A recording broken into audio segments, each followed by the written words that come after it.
Is there someone in your life that you feel is like someone who's gotten you to where you are? Remember going and seeing a Cirque du Soleil show for the first time when I was probably 20 years old. I went to La Nuba for the first time down at the time Disney Springs, Yeah. uh, and it was transformational in that it really did give me a different understanding of what was possible to be produced on stage.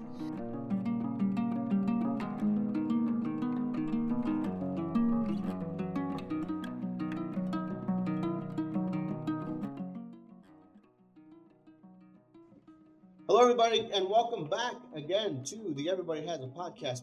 My name is Marco Santana. I am a longtime journalist here, just having fun interviewing people. Today, we are joined by someone who I have always considered pretty interesting, and I hope because he does some really cool things in the creative arts and creative just productions here in Orlando. Cole, nice to see you, man. First of all, thanks so much for joining. We don't know each other that well, so I really do appreciate you joining me. Yeah, of course. Great to be here. Thanks so much. Yeah, so Cole, let's talk a little bit because when I ran into your name, a lot of times it was just um, let's say I can't wait for the B-roll for this discussion because you did some really cool productions in downtown Orlando here, which is where we are recording. And then I remember the big one was right downtown Main Street, and just so many people were. What is that like for you as a creative, as a fellow creative, I should say, although mine's in the writing field, but as a creative when you come up with these ideas, and we'll get into what you're doing now very shortly because it's really cool stuff. But when you come up with these ideas and you have the results I think you want, which is everybody is just out there smiling, having a good time, Yeah. commiserating with each other. What's that like for you when that happens? Well, we in 2012, I just called a bunch of my creative friends, which I love, being connected to people who are just talented musicians and dancers and actors, and said, "Hey, why don't you come out into the public space and create what it is that you create?" And kind of around that belief that artists and creative people have the opportunity to transform communities for the better. And in 2012, it was just kind of like, hey, we don't have sound or lights or production or permits or permission. We're just Right. going to go for it. And that over the course of the next dozen years or so transformed into what is now called Immerse, Public Right. Performing and Interactive Arts Festival, across 10 city blocks of downtown Orlando. And for me, it really is about connection. People Right. connecting to art, people connecting to artists, people connecting to each other as they're there. And then ultimately, people also connecting to the physical spaces of our city, and Yeah. how that all of those connections ultimately transform us as human beings and connect us to each other, which I think is what makes a community. So for me, it's super fulfilling to see people coming around creative experiences and Right. artistic experiences for those meaningful human connections. I mean, I remember when you had, and this happened several times. We had the scaffolding and Hmm. the steel drummers from Orlando Magic Yeah. were out there. And that was one of the coolest things. I mean, because I remember that was like early on, like when I just a few years had moved here, and that was one of the points where I'm like, holy shit, man, this city is just different from anything I've ever been through. I mean, how do you make those connections? I mean, you're very personable, so I wonder how is it about that? Is it about just getting? How do you get those connections with major organizations? Is it just do something and hopefully they support it, or is it actively trying to build those relationships? Yeah, it's both. I mean, a Yeah, lot of it is showing up. I've learned so much about the power of just being present, and so much of it has to do with showing up consistently over a long period of time, and developing those relationships and building that trust. And so I think it's a combination of being present, showing up, not being afraid to make connections, not being afraid to ask, will you help? Will you be part of right, this? And then also, I think becoming, producing regularly and being a partner that people can trust. right. Now, I'm gonna kick myself if I get this wrong, but Were you guys? Did you guys do the Alice in Wonderland? Yeah, yeah, we did over at Mead I Gardens. Yeah, yeah. I went to that, and it was just a great. I mean, because I think to me it was more like I love that you used the space that was available Hmm. and said, let's transform this for select weekends. Um, where does that creativity come from? Like, what is your background? Like, where did you first start your creative side? Whether it's something as a child or whether it was something that in adulthood. Yeah, I mean, I grew up as a musician and an actor, so I was Mm, in front of people all the time, and I love performing, and I think there is a really special relationship that people who are on stage, whether doing music or theater or whatever it might be, build with audiences. And so I think that right. I, from an early age, came to love that kind of relationship and understand and see how people connect through artistic experiences. And then as I started touring, fresh out of high school with four other friends, and we were, driving around the country in a dirty, dingy van and playing dive bars and those kinds of things. Even at that time, it really was about all of us creating a unique experience for the 15 to 150 people who would show up at any given show. Right. Right. This was 2006 or so. So, we built these cabinets where we put our guitar amps inside of the cabinets, and then on top of that, we had these like super heavy old CRT monitors.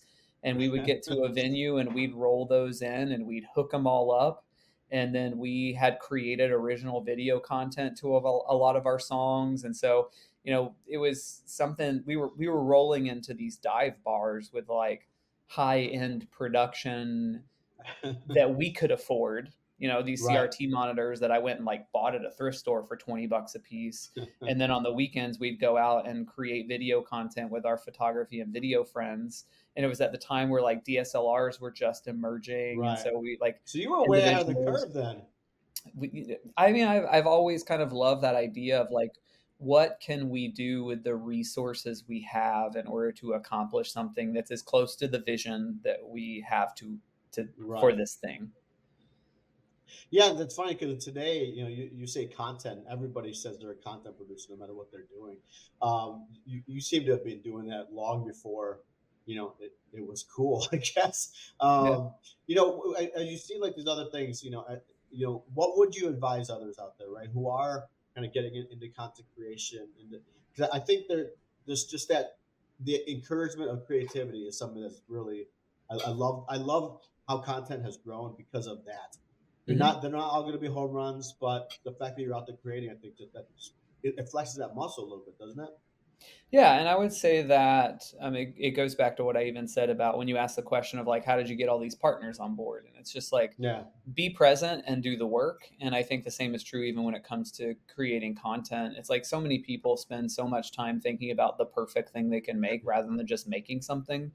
And the things that we put out on our social channels, perform in various ways, and they all get different levels of response, which is just the nature of any content, especially when we're talking about, technology platforms that have algorithms that none of us understand. And it's just like sometimes it's the content, sometimes it's the algorithm. And I think just ignoring all of that and just making things that are true and things that give people a glimpse into your world, Yeah. is it's that opportunity is there all the time. And so for me, like yesterday, we have a show coming up August 17th called Wavelength at Dr. Phillips Center. And we Yeah. have this guy on our team who's the lighting designer and he's doing all the programming. So I literally took 5 minutes with him yesterday and said, hey, just tell me what you're doing. I pulled out my cell phone. I recorded him talking about what he was doing. We went out in our warehouse. We talked about some of the light fixtures that are part of the show. Right. And in 5 minutes, I had enough content to create a 60-second long video that I edited between sets at the gym this morning. And Right. it's Right. like, Right.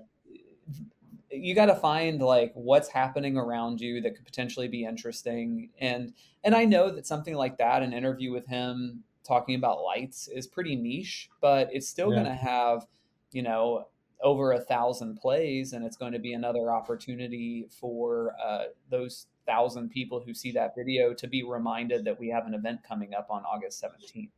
So even Yeah, if I it think gets low engagement, it's still an right. opportunity to continue to connect with people. Well, that's the thing I always said. If you look at it from a business side of things, obviously I was a business reporter, but if you create content and you get one client out of the 10,000, they could pay for that content Totally. alone by Yeah, and themselves. it So cost me $0 to do that. right, right, So right. the amount of free exposure we get just by creating content and putting it on platforms that are free for us to use is unbelievable. Right. And it's funny because you mentioned all of those examples, and I think that just illustrates that it does come down to creating the content so it's there to use when you need it. Yeah, for sure. Um, Yeah, I mean, let's talk that's about mu- part of, and I think it's a little bit of a muscle, and I think a little bit of a way of seeing the world of like, right, okay, when we have an event coming up, I'm always thinking about, okay, we have this set of rehearsals, the band rehearsals happening then, the singers are rehearsing then, the dancers are rehearsing then, and I'm going to make sure that I'm at all of those for at least 15 minutes, because I know in 15 minutes I can get some great video content, and that's going to right, empower right. our team to be able to promote those things. And so I think it is like starting to think on a daily basis, on a moment by moment basis, is like, how can we capture this part of the story? And that will, if we capture it, it'll allow us to tell it. You talk about inspiration. I think one thing that everybody needs is an inspiring person, right?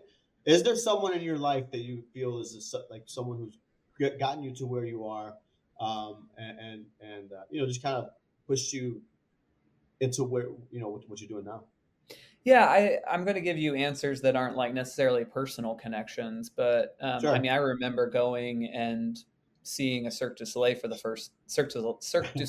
for the first time when I was probably 20 years old. I went to La Nuba for the first time down at the time Disney Springs, Yeah. uh, and it was transformational in that it really did give me a different understanding of what was possible to be produced on stage. Right. And over the next, you know, 20 years, essentially, I've seen another 15 to 20 Cirque du Soleil shows because it's Right. something that Right. I've sought out because that first experience was so meaningful, powerful, and transformational. So, um, gosh, if I say his name, I'm not going to say it very French, but Guy Laliberte, who is the founder of Cirque du Soleil. I mean, even from a business standpoint and from a public art standpoint, Cirque du Soleil started because he and a bunch of friends stilt walked across a Canadian province. And it's like that idea of the power of just odd moments or creative expression being something that brings people together or causes people to be curious or gives them a Yeah. moment of delight, like even from the beginning of that. And then that turned into producing these shows. And there's a big story there around, like Canada is so great at supporting art and creative initiatives and arts and culture. And, you know, because of that, there are a lot of creative companies that are very successful, including Cirque du Right. Soleil, that have come out of Montreal or other Canadian cities. So I think that I've been inspired a little bit by his relationship to kind of art in the public space, and then also as a business person. I mean, Right. he was a single owner when he sold Cirque du Soleil for $1 billion, and then bought the company back for a couple hundred million a few years later, made several $100 million, and owned the asset he created. So it's That's like crazy. there are That's so crazy. many. I think he's a great example of like how he took creativity, innovated on it, transformed our perception of an art form in circus arts, and has built a global brand and been successful as a business person. And so You, I think he's a you, great example of that. you bring this up, and I'm not going to pretend to have known that whole story. So I think it's awesome, but I think it does remind me of like P.T. Barnum and that kind of with the stilt walking thing. Totally, Um, yeah, and for when sure. you is there like when you see that like I think it's amazing to me that you know you have to become a showman Mhm. Is there a showman within you? Like, when did you find your showman, right? Because you have this personality on camera that I see that's very electric, right? You have to be really when you're creating content.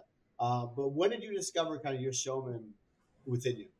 Yeah, I mean, 15 minutes ago, I told you that, like, I grew up as a musician and an actor. I mean, I have been in front of people for most of my life, whether that was, like, in the little church I grew up in until I was in Huh, 6th grade, like, playing the piano and singing a song in front of, a couple hundred people, and then when I was in middle school, I went our family moved to this, like, mega church, and, there were weekends where I was performing in front of 7,000 people.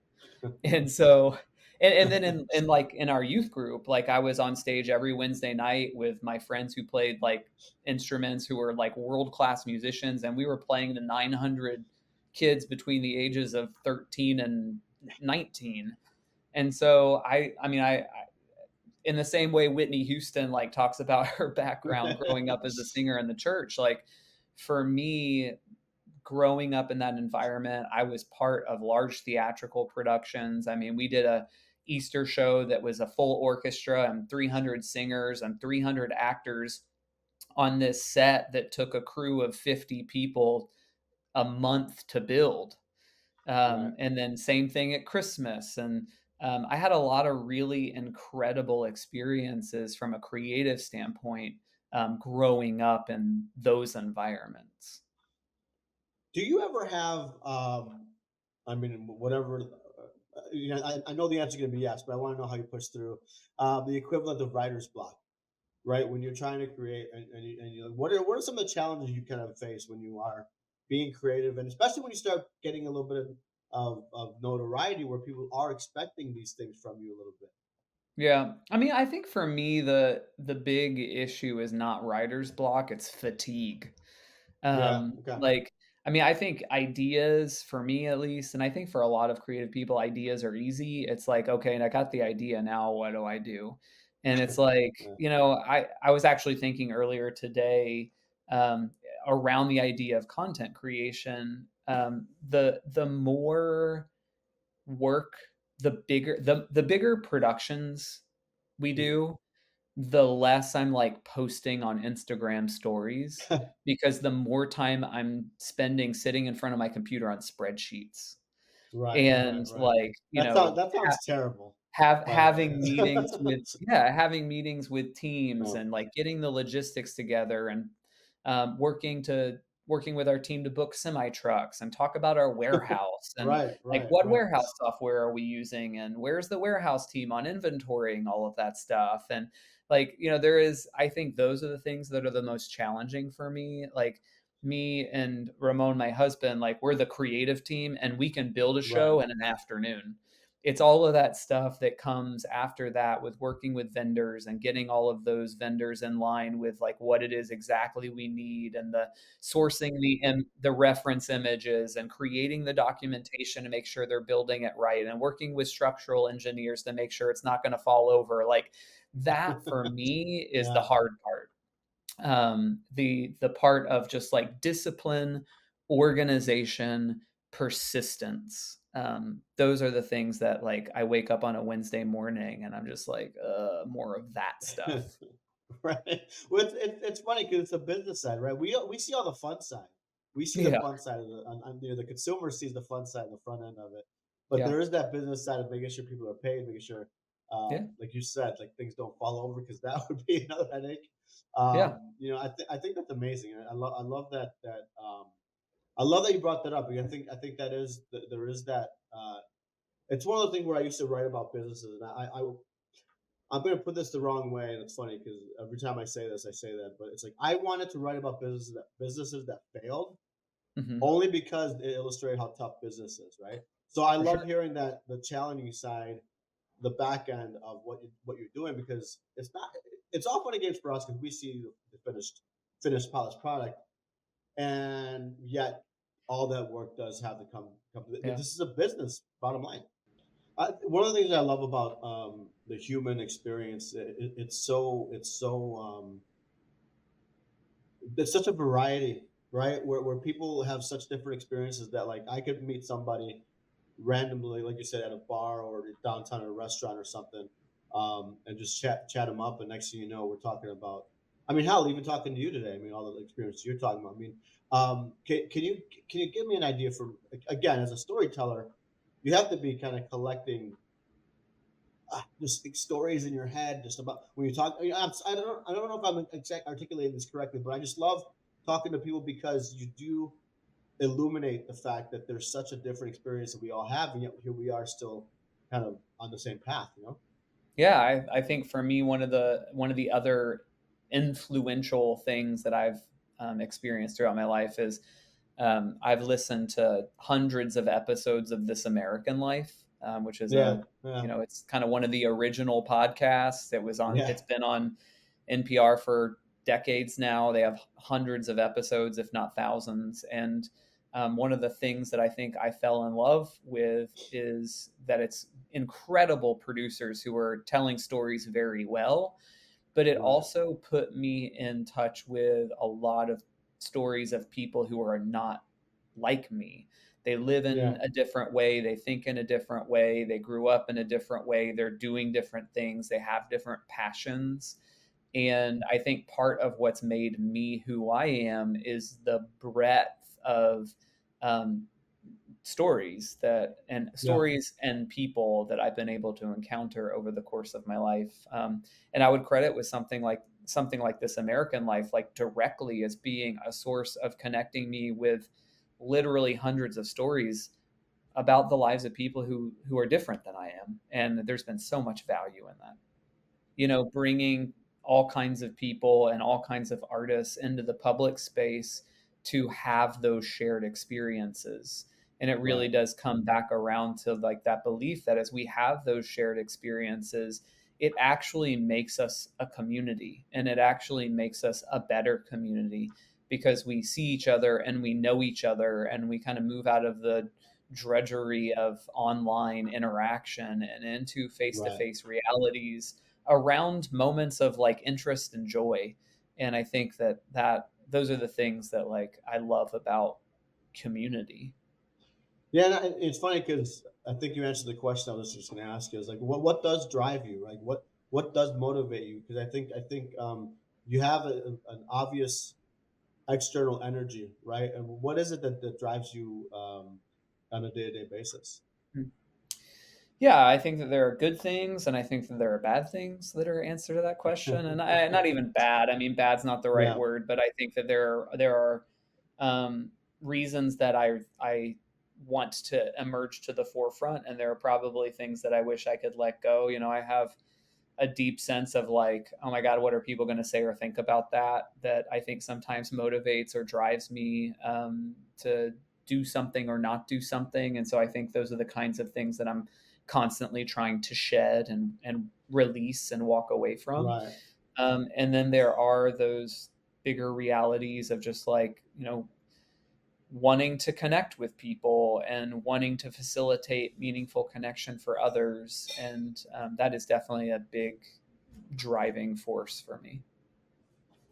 Let's shift gears briefly and just talk more specifically about just what are some of the I don't know, movies or musicals or even books, like what are some of your favorites, and what are, and let's talk a little bit about just kind of other people's creations and why Yeah, for why they sure. do it affect you. Yeah, Um, Gosh, there are some old books by like F. Scott Fitzgerald and right, Ernest Hemingway that I really love that for me kind of embody that sense of getting out of everyday life and getting oh out yeah, into the world that I really love. The Sun Also Rises is a great, I think, yeah, example of that, where like it's about these people who are going out into the world to some place that isn't their own and kind of experiencing life.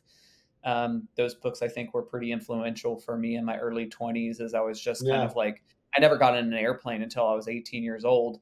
And so, I like started kind of exploring the world, and I think that those were a big part of it.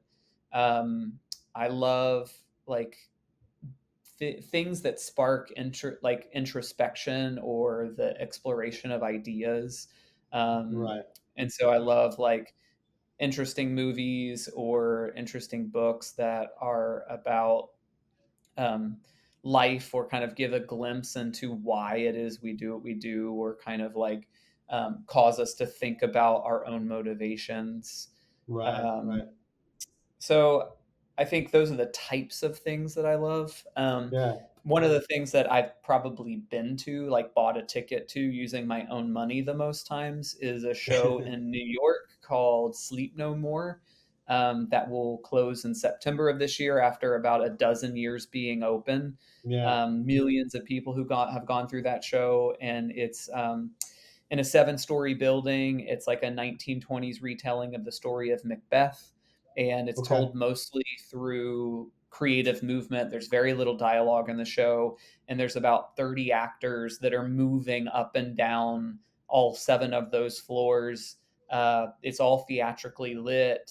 It's Wow. the seven floors are like an old kind of like 1920s hotel vibe, and so there's dozens and dozens of rooms and all kinds of things. So the actors are moving up and down through these spaces. You as an audience member have the autonomy to go where you want, follow whatever characters you want, stay in a room as long as you want. That's There's an incredible. incredible soundtrack. And so and then for the most part, the actors don't interact with or acknowledge the presence of the audience, but there are definitely moments where each of the actors will have a one-on-one exchange with an audience member, meaning they will turn around, identify an audience member, take them into a room, and lock the door. And then there is a subsequent one-on-one scene with that audience member. And I just had such like vivid memories of the first time I went to see that, gosh, probably 8 or 9 years ago now. And I saw it on like a Thursday night, and I was supposed to fly Yeah. out Friday morning to come home, and I bought another plane ticket to come home so I could go to the show again, because it was such like a Yeah. compelling experience for me. And so I Is it think like that scripted? Was it scripted or was it improv? Was it a little bit of both or? it is 100% scripted. Okay. There, with all of so that's the other part of it. It's, I've probably been to that show 20 times. And so eventually it's not just like seeing it for the show and experiencing it as the show. At some point, Right. it's also like understanding the mechanisms. Right. And Right. so there's like this second layer for me that was super interesting, which was, how does this thing work? And so there's just like a constant soundtrack, and there are lighting cues, and they're keeping 30 actors moving in tandem across seven floors and dozens of rooms. And so all of those actors have very specific choreography that is cued by those sound cues and by those lighting cues. And they've done such a great job that it never is apparent to the audience member, but it is, deeply connected to the actions of the performers in the space. And so it's You're talking about you're talking about something that I'm very fascinated to hear you say this because here's the thing. So when I read journalism, for example, or a book or Mhm. anything really, I have two levels of reading. Right, my first level is just consuming it, enjoying it, being like just immersed in a story. The second level though is instructional. Yeah, Like as a writer, I look at these things and I say, okay, this is very interesting. Why is this interesting? How can I duplicate it by my writing? Now you're talking about breaking down this thing in New York the same way. yeah, Um, can you talk about because I feel like creatives have are of two different minds, right? You consume other people's work and you enjoy it, and you understand the process that comes from it. But there's also like a way that you want to learn and get better at your own craft through it. Talk about that, just that mindset when it comes from a creative. I can't see what it's like. One of those things where I hear people say, "I can't watch a movie anymore without seeing all the beats and seeing the camera yeah, angles and all that kind of yeah. stuff." So, like I said, you went to that show, and that's what you were picking up on. You're picking on the beats, you're picking up on all that stuff. Um, I, I don't know what my question is other than I love Yeah, that. no, it's definitely real, and I actually make a pretty intentional decision to not do that second thing the first time I experience something. Right, right, right. So I am pretty intentional about like staying focused on the enjoyment of this thing as a piece of art, or a Hmm. moment that I'm experiencing. And then if it was something that really resonated me from a creative standpoint, usually I'll go back again and kind of look at it from that secondary angle, That's because cool. I like to be surprised. Like, I don't watch trailers. I Yeah. don't, I before I actually, I'm this same company that produces Sleep No More. They're producing another show in New York right now called Life and Trust, and Okay. I'm going up there in a couple of weeks to go see that show, and they're publishing all kinds of photos online, and like there's discussion forums on Facebook and that kind of thing. And I'm like, I want to look at all of this, but I Right. absolutely do not want to look at all of this because I just like you're being you're surprised. you're diving behind cars to miss the billboards, right? That Yeah, kind exactly. of Yes. thing. Hey, listen, Nicole, I appreciate your time. One last thing I want to talk about, though. This is called the Everybody Has a Podcast, meaning now that I've launched, I feel everyone has a podcast. Everyone will has a podcast. So, what I'm asking you though, asking everybody, what is a podcast that you would recommend to other people? And what are some of the yeah, right, right. And what are some of the ones that you mentioned the one earlier, of course, but everyone This knows that American one. Life I mentioned Yeah, but earlier. Yeah. So yeah, but that's a any great, any like, creative podcast. yeah, Revisionist History, Malcolm Gladwell is a yeah, podcast that every Malcolm. time he comes out with a new season, I'm listening to every single one of those. Malcolm Gladwell is an incredible thinker and an amazing storyteller. On the regular, I listen to the Journal, which is the Wall Street Journal's daily podcast, where they just go Okay, kind of 15 minutes into a daily news story. And then there is a podcast I've been listening to a little bit more recently, called Pivot, which is two journalists who talk mostly about politics and technology, and business. Their names are Kara Swisher and Scott Galloway. And Kara's a big name. Yeah, yeah, and so I really enjoy listening to them talk. I think that their conversations are kind of mentally and intellectually stimulating to me. I think that yeah, for me, I really crave um, conversations of depth and thoughtfulness, and just so yeah. much of the discourse that we're exposed to now, online, or just even on broadcast media, is just like Yeah. so unthoughtful. So I It's love, very, yeah, it's very soundbitey. yeah, so I love Yeah. kind of those deeper discussions, and I think Pivot's a good example of that. Where do we find you? Memoir Agency, of course, is something you're working on. I mean, can you give us your socials and all? Yeah, And absolutely. I'll list them in the video too. But go ahead. Great. Yeah. So mine is Cole NeSmith, NeSmith. It's right there on the screen if you're watching on Hmm. video. And then my company is Memoir Agency, MEMOIR, Memoir Agency. And then the arts nonprofit that I started in 2012 that we talked a little bit about today is Creative City Project. And those are all those who are not from Orlando. Those are very amazing just efforts. 'Cause I think especially over the last decade or so, there's been real and we didn't get a chance to talk about this guy. I don't want to turn it political too much, but there's been a real affront to arts and education. So I love that you're doing that to kind of keep all this stuff going on. So, Yeah, um, Cole, I appreciate you so much, and I appreciate you coming on. of course. Everyone, if anyone made it to this final 3 seconds of the podcast, thank you so much for watching and listening.